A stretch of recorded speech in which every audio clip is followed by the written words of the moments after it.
stop drinking alcohol, your world gets bigger, right? You stop waiting for things to happen and you start to feel things. You start to experience life again. And yes, for some people, the world getting bigger is scary. It's vulnerable. It's difficult to lean into that, right? Welcome to the 1000 Day Sober Podcast. My name is Lee Davey. I am not an alcoholic. I refuse to be anonymous. I am someone who lives a self-led life, alcohol-free as fuck, and I spend every waking moment of that life helping other people do the same. Like right now, baby, on the 1000 Day Sober Podcast dailies. Another daily dose of this incredible sexy voice telling you, do not drink today. And today we're going to be talking about life being boring. Or is it?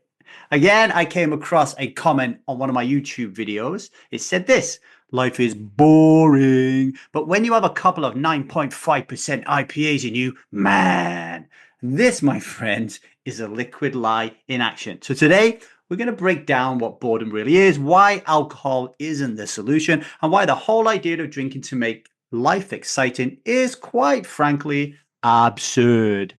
Okay, absurdity. The liquid lie. A big part of the liquid lie is absurdity. All right, think about it. Someone saw a video on YouTube, on my YouTube channel, when I'm talking about overcoming alcohol reliance, which is quite a devastating thing in someone's life. And this person felt the need to post how great beer makes life. Now, I find that quite absurd, right? And this is what the liquid lie does. It leans on absurdity, this thing that kills millions of people a year. And here's the causal factor in over 200 illnesses and diseases. And if you have ever come into contact with anybody that you love that suffers from alcohol reliance and is really, it has destroyed their life, to then see memes like wine o'clock and all this trash and people glorifying how great like alcohol is, and in the ads and the posters that you see on tube trains and planes, and you go into like airports and you see this shit everywhere, you just gotta say it's absurd. And it's this absurdity, right, that allows you to believe that it is okay, because it must be okay to take this powerful poison that kills millions of people, because look at all this stuff that's around me. This is the absurdity, right? And there's another aspect of this comment which I don't like, which I just want to call out, and that's this powerful need for drinkers to cement their belief to non-drinkers that drinking alcohol is incredibly amazing. For me, it's a very subtle form of ridicule. And in my life and the lives of the people I've helped become alcohol-free as fuck for the past 15 years, there's a lot of this, a lot of ridicule, a lot of bullying, a lot of, elbows, a lot of trying subtly and not so subtly to get you to relapse and go back to drinking. I don't like it, so I just want to call it out. But anyway, back to absurdity. You see it everywhere. Like I said, wine o'clock memes, jokes about drinking. Let me give you one absurd moment, right? When I was 18 years of age, I went on holiday to Ayia Napa. I was there 2 days. On the second day, I got stabbed in my arm, ended up having over 20 stitches. The doctor said I could have easily have died. I was so drunk and high on drugs, I had no idea where I was or what I was doing, right?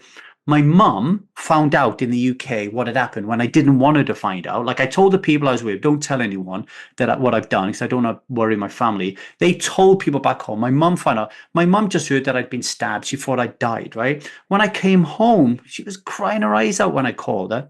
I was a mess, right? All my arms in a sling, got all these stitches.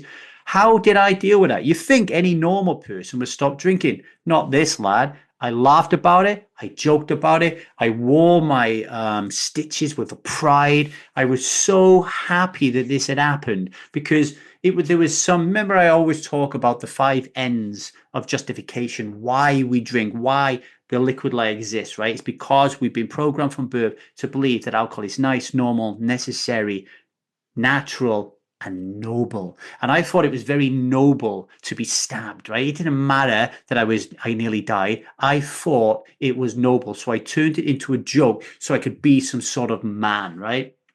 Pretty ridiculous, pretty absurd, right? So absurdity is a really big component of the liquid lie. Shout out to Melanie Joy, by the way, because that's who I got that from. All right.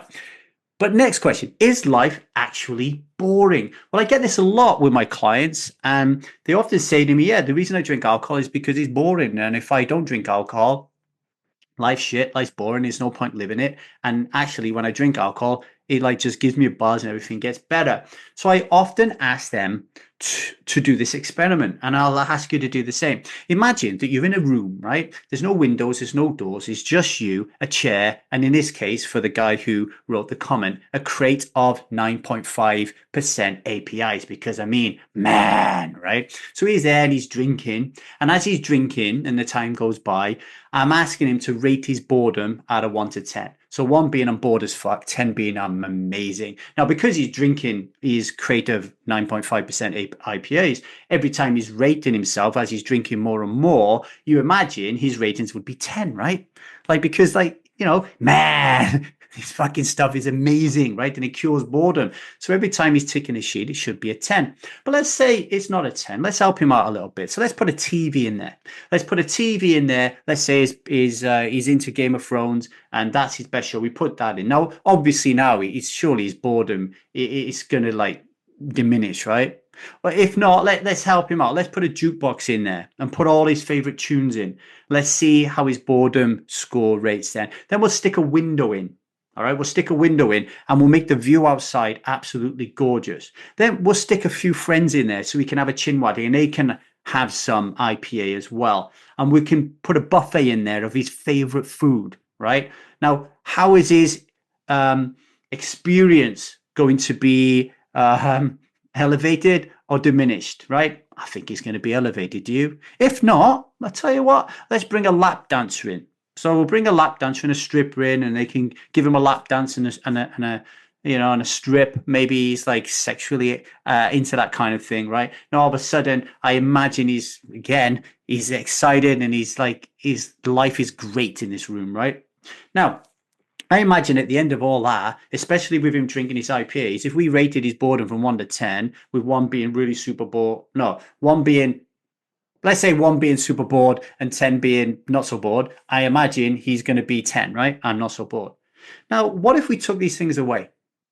What if we took the telly away first? Then we took his jukebox. Then we took his window away. Then we took his friends away. We took his food away. We took away the lap dancer.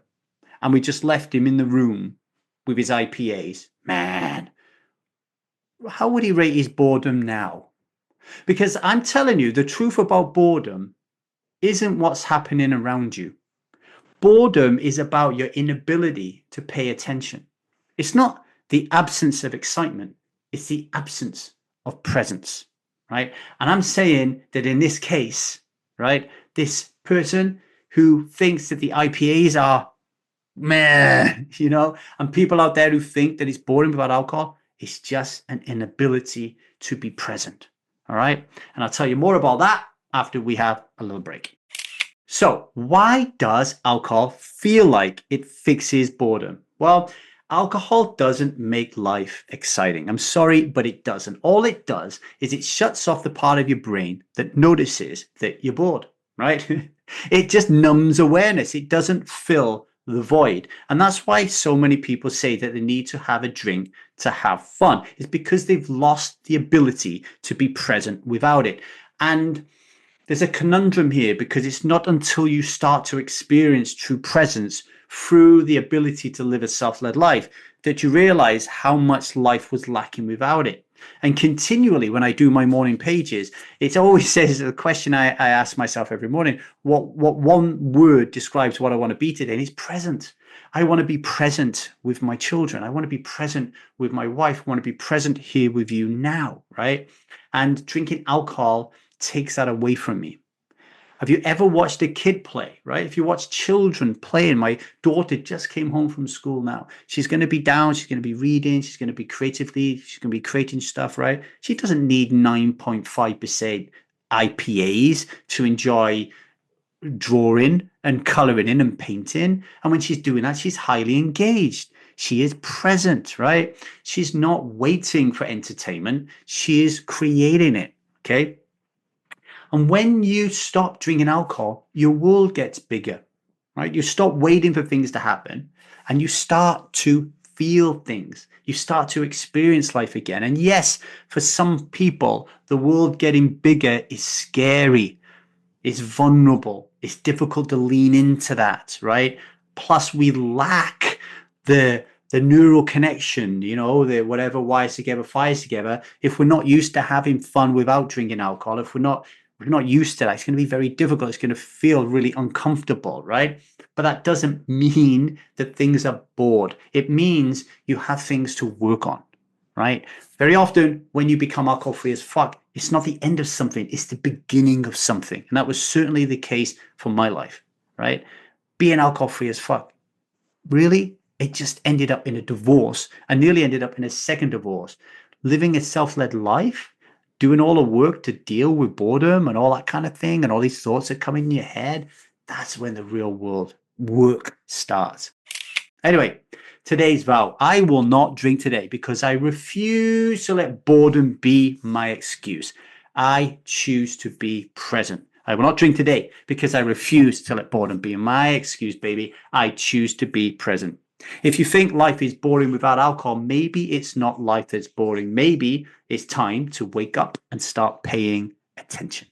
Okay, that's all I got for you today. Rate and review the show as always. Subscribe on whatever podcast player you're on. Leave a comment. Email me at thestrivemethod@gmail.com because I'd love to hear your thoughts. And if you want to try our Rockstar program, The Strive Method, for free, email me for further instructions how to do that at thestrivemethod@gmail.com. And remember, do not drink today. You do not need it. Until tomorrow, much love and strive on.